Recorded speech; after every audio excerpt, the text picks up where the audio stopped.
Hello everyone, आज आपण बघणार आहे standard 6 practice set 1. Question number 1 आहे, look at the figure along side and name the following. इथे फिगर दिलेली आहे आणि काही पॉईंट्स आपल्याला विचारलेले आहे. या फिगरच्या अकॉर्डिंग इथे आपल्याला आन्सर राईट करायचे आहे. फर्स्ट पॉईंट आहे collinear point. Collinear point means what? असे पॉईंट जे एकाच लाईनमध्ये येतात. ओके, सो या फिगरमध्ये आपल्याला कोणती लाईन दिसत आहे? MOT ही वन लाईन आहे अँड सेकंड लाईन आहे RON. ह्या दोन लाईन आपल्याला या फिगरमध्ये दिसत आहे. सो इथे PO ही लाईन नाही, बिकॉज लाईन आपण कशावरून ओळखत असतो की त्याला दोन्हीही साईडला ॲरो असतात, म्हणजे ती असते लाईन. ओके, बट आता इथे P आणि O इथे दोन्ही साईडला ॲरो नाही आणि OS ह्याला पण ॲरो नाही, म्हणजे ही लाईन नाही, ही सेगमेंट आहे. सो इथे MOT ही फर्स्ट लाईन आहे आणि ROT ही सेकंड लाईन आहे. सो एकाच लाईनमध्ये येणारे पॉईंट्स हे कोलिनियर पॉईंट्स असतात. ओके, एका स्ट्रेट लाईनमध्ये येणारे point means collinear point. So first of all आपण राईट करणार point M, point O and point T. Next आता ही फर्स्ट लाईन वरचे पॉइंट आपण राईट केलेले आहे. नेक्स्ट सेकंड लाईन वरचे पण पॉइंट आपण इथे राईट करून घेऊ. Point R, point O, point N. Okay, next आहे रेज. रेज म्हणजे काय असतात की जे एका साईडने इथे वन हेड त्यांचा एक पॉइंट असतो आणि अदर हेड ॲरो असतो. ओके, सो इथे वन हेड इथे पॉइंट आलेला आहे आणि अदर हेड हा ॲरो आलेला आहे. म्हणजे रेजचं मिनिंग काय असतं की एकाच डायरेक्शनने फॉरवर्ड होत जातात. अशा लाईन्स एकाच डायरेक्शनने फॉरवर्ड होत जातात, त्याला आपण रेज म्हणतो. ओके, सो इथे रेज आहे OM, OR, OS, OT, ON and OP. Okay, origin पासून एकाच डायरेक्शनने फॉरवर्ड होत जातात, त्याला आपण रेज असं म्हणू शकतो. सो फर्स्ट रे आहे इथे OM. OM एवढी जर आपण लाईन बघितली तर इथे आपल्याला पॉइंट दिसतो आणि फॉरवर्ड डायरेक्शन इथे ॲरो दिसत आहे, म्हणजे हा एक रे आहे. OP हा second ray, OP, ON third one ray, fourth आहे OT ray, OT and fifth आहे रे OS अँड सिक्स्थ वन आहे OR ray OR. Okay, next आहे लाईन सेगमेंट. आता लाईन सेगमेंट म्हणजे इथे आपल्याला दोन असे पॉईंट दिलेले असतात एका लाईनमध्ये आणि एका डायरेक्शनला ॲरो दिलेला असतो. सो इथे आपल्याला OT ही पण आपण लाईन सेगमेंट म्हणू शकतो. ON, OP, OM, OR, OS ह्या सर्व लाईन सेगमेंट आहे. मग तुम्ही म्हणा टीचर आपण इथे OM ही रेज राईट केलेली आहे. ज्या रेज आपण राईट केलेल्या आहे त्या सर्व लाईन सेगमेंट पण आहेत. ओके, आणि इथे जी लाईन आहे MT ही पण एक लाईन सेगमेंट आहे. लाईन सेगमेंट म्हणजे लाईनवर असणारे जे दोन पॉईंट असतात तिथपर्यंत एक लाईन सेगमेंट असते आणि इथे RN ही पण एक लाईन सेगमेंट आहे. Okay, so one by one write करूया. सो फर्स्ट आहे सेगमेंट MT, सेकंड आहे segment RN, third segment OP, fourth segment ON, fifth one segment OT, sixth one segment OS, seventh one segment OR and last आहे eight one segment OM.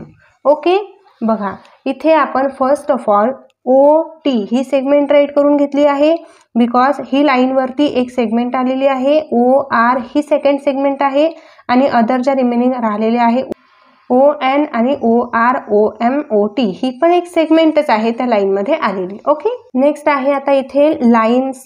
Lines इथे या फिगरमध्ये आपल्याला कोणतं दिसत आहे? बघा, या फिगरमध्ये दोन लाईन्स दिसत आहे आपल्याला. MT ही एक पूर्ण लाईन आहे आणि RN ही एक लाईन आहे. सो इथे राईट करायचं आहे. फर्स्ट आहे line MT and second line आहे RN. ओके, सेकंड आहे RN. ह्या फिगरमध्ये आपल्याला अशा प्रकारच्या 2 लाईन दिसून येत आहे. क्वेश्चन नंबर सेकंड आहे write the different name of the line. इथे एक लाईन आपल्याला दिलेली आहे, लाईनवरती काही पॉईंट्स दिलेले आहे. सो आपल्याला ह्या लाईनचे डिफरंट नेम राईट करायचे आहे. खूप इझी आहे. फर्स्ट ऑफ ऑल तर ही लाईन काय आहे, पूर्ण L आहे. सो फर्स्ट ऑफ ऑल आपण राईट करणार लाईन L. ओके, हे फर्स्ट नेम आहे. सेकंड नेम, आपल्याला लाईनवरती जे काही पॉईंट्स दिलेले आहे यामधून आपण कोणतेही नेम राईट करू शकतो. सो फर्स्ट ऑफ ऑल आपण राईट करणार आहे लाईन AB. म्हणजे पूर्ण टोटल लाईनमधून मी एवढी लाईन घेतली तरी पण ही एक लाईनच आहे ना छोटीशी. सो नेक्स्ट घेणार मी लाईन AC इथून इथपर्यंत. नेक्स्ट आहे लाईन AD. ओके, सो अशा प्रकारे आणखी मी इथे BC ही पण लाईन राईट करू शकते, line BC. Next line BD. So इथे BD. Next line CD. Okay, अशा प्रकारे आपण ह्या लाईन्स सर्व नेम राईट केलेले आहेत. आता आपण इथे बॅकवर्ड साईडने पण नेमिंग राईट करत गेलो तरीही चालेल. DA, लाईन DA आणि AD आणि DA ही लाईन एकच असणार आहे ना त्याचं name. Okay, question number third आहे match the following. A group आहे, ए ग्रुपमध्ये आपल्याला काही डायग्राम्स दिलेले आहे आणि बी ग्रुप आहे, बी ग्रुपमध्ये नेम दिलेले आहे. इथे एक लाईन दिसत आहे. लाईन हे कशावरून आपण डिटरमाइन करत असतो, जिथे लाईनला 2 ॲरो दिसत आहे. या ॲरोचं मिनिंग असं असते की ही लाईन दोन्ही डायरेक्शनने फॉरवर्ड होत आहे. ह्या डायरेक्शनने पण पुढे फॉरवर्ड होते आणि ह्या डायरेक्शनने पण पुढे फॉरवर्ड होते, म्हणजे त्यालाच आपण लाईन म्हणतो. ओके, म्हणजे ऑप्शन C येणार आहे इथे. आणि सेकंड आहे इथे, आता ह्या लाईनला दोन्ही साईडला इथे डॉट आहे. याचं मिनिंग काय आहे की ही लाईन इथे स्टॉप झालेली आहे. पुढे डायरेक्शन फॉरवर्ड होणार आहे का या लाईनची? नाही, म्हणजे ह्याला आपण लाईन सेगमेंट म्हणतो. म्हणजे ऑप्शन काय येणार? D येणार आहे, लाईन सेगमेंट. इथे आपल्याला D ऑप्शनला मॅच करायचा आहे. नेक्स्ट आहे इथे प्लेन. एक प्लेन आपल्याला पृष्ठभाग दिसत आहे. ओके, ह्या प्लेन पृष्ठभागचं मिनिंग असं असते की हे चारही डायरेक्शनने आपण हा एक्सटेंड करू शकतो, वाढवू शकतो, म्हणून याला आपण प्लेन म्हणत असतो. सो इथे B आपल्याला ऑप्शनला मॅच करावं लागेल. नेक्स्ट आहे इथे ही फिगर अशी आहे, इथे एका एंडला पॉइंट आहे आणि एका एंडला ॲरो आहे. ज्या फिगरमध्ये एका एंडला पॉइंट आणि एका एंडला ॲरो असतो तर ही फिगर इथे रे असते. म्हणजे रे हा ओरिजिन पासून 1 डायरेक्शनमध्ये पुढे फॉरवर्ड होत जात असतो. ओके, सो इथे ओरिजिन आहे आणि हा एकाच डायरेक्शनला पुढे फॉरवर्ड होत आहे, म्हणून इथे ॲरो दिलेला आहे. म्हणजे हा आपल्याला A ऑप्शनला मॅच करावा लागेल. ओके, आता इथे एक लक्षात ठेवायचं, रे आणि सेगमेंटमध्ये काय डिफरन्स आहे. सेगमेंट हे दोन्हीही साईडला सेगमेंटच्या पॉईंट असतो, ते तिथपर्यंतच असते, ती पुढे फॉरवर्ड होऊ शकत नाही. दोन्हीही साईडला पॉईंट असतो, ती सेगमेंट असते, लाईन सेगमेंट. आणि रे हा एका साईडला पॉईंट असतो आणि एका साईडला ॲरो असतो, त्याला आपण रे म्हणतो. म्हणजे तो एका साईडने फॉरवर्ड होत जातो पुढे पुढे. ओके, सो आपण इथे मॅच करून घेणार आहे. ओके, इथे मी मॅच करून घेतलेला आहे. ही लाईन आहे, ही लाईन सेगमेंट आहे, हा प्लेन आहे आणि इथे हा रे आहे. Okay, understand. क्वेश्चन नंबर 4 आहे observe the figure below, name the parallel lines, the concurrent lines and the point of concurrence in the figure. He figure observation करून आपल्याला इथे पॅरलल लाईन राईट करायच्या आहे, कॉन्करंट लाईन राईट करायच्या आहे आणि point of concurrence right करायचा आहे. सो आता फर्स्ट ऑफ ऑल इथे आपल्याला पॅरलल लाईन मीन्स व्हॉट हे माहिती पाहिजे. पॅरलल लाईन्स मीन्स अशा 2 लाईन्स ज्या सेम एकाच डायरेक्शनमध्ये जातात. ओके, अशा लाईन्स की त्या पुढे कितीही आपण एक्सटेंड केल्या तरीही त्या पुढे एकमेकांना इंटरसेक्ट होणार नाहीत, एकाच डायरेक्शनमध्ये फॉरवर्ड होत राहतील, त्याला आपण पॅरलल लाईन म्हणतो. सो आता या फिगरमध्ये आपल्याला पॅरलल लाईन कोणत्या दिसतात बघा. एकाच डायरेक्शनमध्ये फॉरवर्ड होणाऱ्या, फर्स्ट ऑफ ऑल आपण A लाईन बघणार आहे. हा A लाईनला पॅरलल असणारी कोणती लाईन आहे? A लाईन ह्या डायरेक्शनमध्ये फॉरवर्ड होत आहे, सो ह्याच डायरेक्शनमध्ये फॉरवर्ड होणारी याला पॅरलल लाईन असणार आहे. सो ह्या डायरेक्शनमध्ये फॉरवर्ड होणारी मला P लाईन दिसत आहे. सो A लाईनला पॅरलल असणारी लाईन कोणती आहे? P. So line A, line P. Okay, next आता इथे आपण लाईन बी बघितलं तर इथे ह्या डायरेक्शनमध्ये बी लाईन फॉरवर्ड होत आहे. सो ह्याच डायरेक्शनमध्ये फॉरवर्ड होणारी लाईन एम आहे आणि आणखी क्यू आहे. म्हणजे ह्या फिगरमध्ये बी एम क्यू ह्या तिन्ही लाईन एकाच डायरेक्शनमध्ये फॉरवर्ड होत आहे. तर ह्या लाईन एकमेकांना पॅरलल आहे. सो सेकंड येणार आहे line B, line M, line Q. Okay. आणि रिमेनिंग लाईन सी आहे. सो सी लाईन डायरेक्शनमध्ये फॉरवर्ड होत आहे. तर ह्या डायरेक्शनमध्ये फॉरवर्ड होणारी आणखी अदर आपल्याला लाईन दिसत आहे या फिगरमध्ये कुठे नाही. म्हणजे ह्या डायरेक्शनमध्ये फॉरवर्ड होणारी ही एकच लाईन आहे. सो ही या लाईनला पॅरलल कोणतीही लाईन इथे मिळत नाही.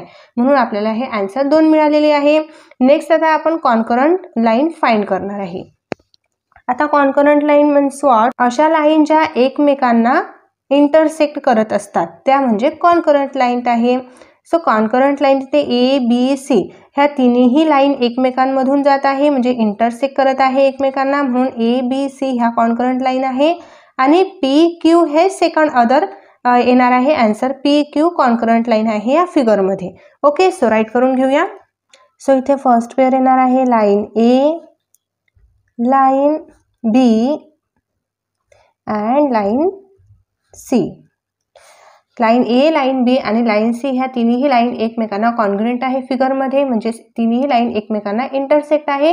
म्हणून आपण फर्स्ट पेअर ही राईट केली.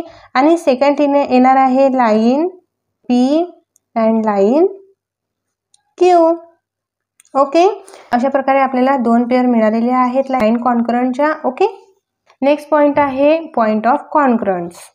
Point of concurrence means what? बघा आता इथे आपण कॉन्ग्रुएंट लाईन राईट केलेले आहे ए बी सी. सो ह्या ए बी सी तिन्ही लाईन ह्या एकमेकांना इंटरसेक्ट करत आहे. सो इंटरसेक्ट कुठे करत आहे? ए पॉईंटला, म्हणजे हा पॉईंट आहे कॉन्करंट पॉईंट. ओके. नेक्स्ट आता पी क्यू ह्या पण लाईन एकमेकांना इंटरसेक्ट करत आहे. ज्या पॉईंटला इंटरसेक्ट करत आहे तो पॉईंट आहे concurrent point. Okay. So concurrent point इथे डी आहे, इथे ए आणि इथे डी. सो राईट करून घेऊ. Point A and second point D. Okay. So dear students, इथे आपला प्रॅक्टिस सेट कंप्लीट होतो. तुम्हाला प्रॅक्टिस सेट समजला असेल, आवडला असेल, तुमच्या मित्रांना नक्कीच शेअर करा. व्हिडिओला लाईक नक्की करा. चॅनलला सबस्क्राईब केलेलं असेल तर सबस्क्राईब पण नक्कीच करा आणि बेल आयकॉन प्रेस करायला विसरू नका. भेटूया आपण लगेच नेक्स्ट व्हिडिओमध्ये. बाय.